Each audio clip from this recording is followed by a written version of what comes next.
আসসালামু আলাইকুম প্রিয় দর্শক, আজকে আমরা পায়েস তৈরি করব। সেই পায়েসটা তৈরি করার জন্য আমরা কিছু সাবুদানা নিয়েছি। সাবুদানা দিয়ে আর কিশমিশ এইগুলো দিয়ে আমরা 2 কেজি দুধ নিয়েছি, সেটি দিয়ে আমরা পায়েস তৈরি করব।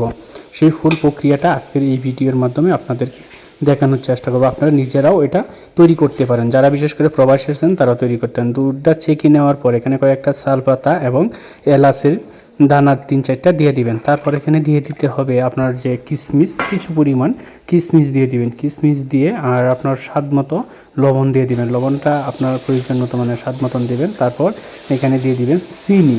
আপনি যতটুকু মিষ্টি খেতে চান সেই পরিমাণে আপনারা এখানে চিনি ব্যবহার করতে পারেন। আমি পরিমাণ মতো আমি দিয়ে দিচ্ছি, প্রায় 300 গ্রামের মতন চিনি দিয়ে দিচ্ছি। আর উপকরণটি বলে দিই, সেখানে কী কী আমি উপকরণ নিয়েছি। এখানে 2 কেজি দুধ নিয়েছি আর সাবুদানা নিয়েছি 250 গ্রাম, মানে আমি হাফ কেজি প্যাকেটে অর্ধেকগুলো এখানে দিব। আর যদি আপনারা সাবুদানা 250 গ্রামের উপরে দেন তাহলে আপনাদের দুধের পরিমাণ আরও বেশি দিতে হবে। তাই আমি এখানে 2 কেজি মাত্র দুধ নিয়েছি আর সাবুদানা নিয়েছি 250 গ্রামের চেয়েও কিছু কম হবে, বেশি হবে না। আর 250 গ্রামে যদি আপনারা পারফেক্টভাবে 250 গ্রাম দেন তাহলে আপনাদের দুধ দিতে হবে 2.5 কেজির মতন। এই দেখেন সাবুদানা, এই সাবুদানাগুলো এখানে দিয়ে দিব।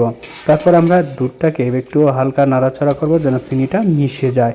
যখন চিনিটা মিশে যাবে, মিশে যাওয়ার পর এটাকে যখন দুধটা 2 বার ফাগুর উঠবে, তারপর আমরা এখানে সাবুদানাটা দিয়ে দিব। এখানে আপনারা প্রায় 10 থেকে 15 মিনিট বা এর বেশিও জাল দিতে পারেন। আর অবশ্যই দুধটা জাল দিবেন আপনারা মিডিয়াম লতে রেখে। আর যদি আপনার গ্যাসের চুলায়ও জাল দেন সমস্যা নেই, সেটা একটু কম হিট দিয়ে জালটা দিবেন। দুধে যখন এরকম দেখবেন যে এই দেখেন বুদবুদ উঠতেছে, এরকম বুদবুদ উঠবে, বুদবুদটা যখন একটু বেশিরভাগ উঠবে তখনই আপনারা এখানে সাবুদানাগুলো দিয়ে দিবেন।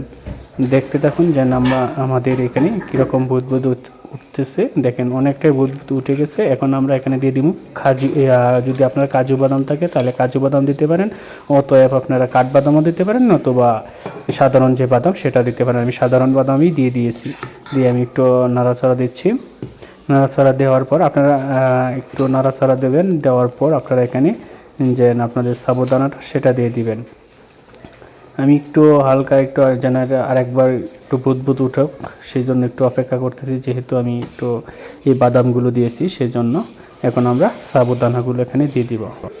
অবশ্যই সাবুদানাটা আপনারা দেওয়ার পর এখানে আস্তে আস্তে নাড়াচাড়া করতে হবে। যদি আপনার যে কোনো একটা চামিচ দিয়ে এভাবে আস্তে আস্তে নাড়াচাড়া করবেন। আবার দেখেন যে যদি বেশি জোরে নাড়াচাড়া করেন তাহলে কিন্তু ওই সাবুগুলো একদম দুধের সাথে মিশে একদম ঝাউ বা আঠালো ভাব হয়ে যাবে। সেই জন্য আপনারা আস্তে আস্তে করবেন যেন সাবুদানাগুলো জমাট না বাঁধে আর নিচের দিকে লেগে না যায়। যদি আপনারা আবার নাড়াচাড়া না করে যদি এভাবে রেখে দেন তাহলে দেখবেন যেন এক পর্যায়ে সকল সাবুদানা নিচে লেগে গেছে, পাতিলের নিচে লেগে গেছে, তখন কিন্তু আর আপনার পায়েস হবে না। দেখেন এখন একটু একটু গুটি গুটি আছে। এগুলো হালকা যখন আমি এভাবে নাড়াচাড়া করব তারপরে এইগুলো কিন্তু ভেঙে যাবে। এভাবে আপনারা যতক্ষণ পর্যন্ত না হয় ততক্ষণ পর্যন্তই আপনারা এভাবে হালকা মানে 1 মিনিট পর পর বা 2 মিনিট পর পর, এরকম 2 মিনিট না, সবচেয়ে ভালো হবে 1 মিনিট পর পর আপনারা এভাবে নাড়াচাড়া করবেন। তাহলে দেখা গিয়েছে যে আপনার একদম পারফেক্টভাবে আপনার পায়েসটা হবে। কোনো একটাই সাবুদানাও আপনার আঠালোভাবে মানে সব কিছু একত্রিত জমাট বেঁধে যাবে না এবং নিচের দিকেও লেগে যাবে না। দেখেন এই দেখেন সাবুদানাগুলো এই যে জমাট বেঁধে যাচ্ছে, এই জন্য আমরা এভাবে হালকা করব, তাইলে এই জমাটটা আর বাঁধবে না। আমরা একটু এই প্রায় 10 থেকে 15 মিনিটের মতন এরকম করবেন। প্রায় 20 মিনিটের মতন হলে আপনার এটা কমপ্লিট হয়ে যাবে। আপনাদেরকে একটু আমি দেখাচ্ছি যেন আসলে দেখুন, এই দেখুন কীরকম হচ্ছে। এখনও কিন্তু পাতলা। যখন সাবুদানাগুলো সম্পূর্ণরূপে যখন ফুটে যাবে তখন কিন্তু একদম ঘন হয়ে যাবে, এই দেখেন। আর এই সাবুদানাগুলো যখন আপনারা তুলবেন, তুলে কিন্তু আপনারা দেখবেন যে এখানে সাবুর ভিতর একটু সাদা অংশের মতন আছে। যদি সাদা অংশের মতন থাকে তাহলে ভেবে নেবেন যে এখনও হয়নি। এই সাদা ভাবটা দূর হয়ে আপনার যে লেসুর যে একটা ভাব আছে, লেসুর ভিতরে যে অংশটা সেরকম একটা পুরোটা এরকম একটা সাদা বর্ণে ধারণ করবে, তখনই কিন্তু আপনার পায়েসটা হয়ে যাবে। তখন আপনারা নামিয়ে দিতে পারবেন। এই দেখেন আমারটা এখনও হয়নি, কারণ এখনও ভিতরে একটু সাদা আঠালো ভাব এখনও আছে, তার মানে এখনও হচ্ছে না।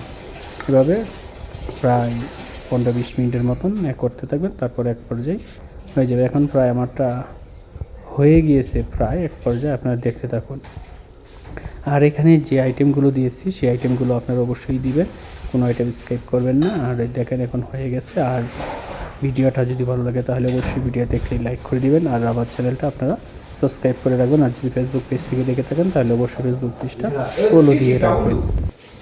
দেখুন এটা এখন এভাবে যখন অনেকটা ঘন হয়ে গেছে, যখন এভাবে তুলবেন, তোলার পর দেখবেন সাবুর ভিতরে আপনার যদি সাদা রঙের কোনো ভাব থাকে তাহলে কিন্তু এটা হবে না, তখন আর একটু জাল করে নেবেন। আমারটা হয়ে গিয়েছে প্রায়, ভিতরে আর সাদা রঙের কোনো ভাব নেই, এখন হয়ে গেছে। দেখেন এখন আমি এটা নামিয়ে পরিবেশন করব। যাই হোক আমার এটা কমপ্লিট। আপনারা এই সিস্টেমে আপনারা নিজেরাও এটা নিজের বাসাতে এটা অতি সহজেই করে নিতে পারেন। দেখেন একদম একদম দেখেন শামুকের যে বিচিগুলো আছে সেই বিচির মতনই কিন্তু এই সাবুদানাগুলো থাকবে, একটা একটার সাথে লাগবে না, কোনো আঠালো ভাব থাকবে না। যাই হোক আজকে এবারের মতোই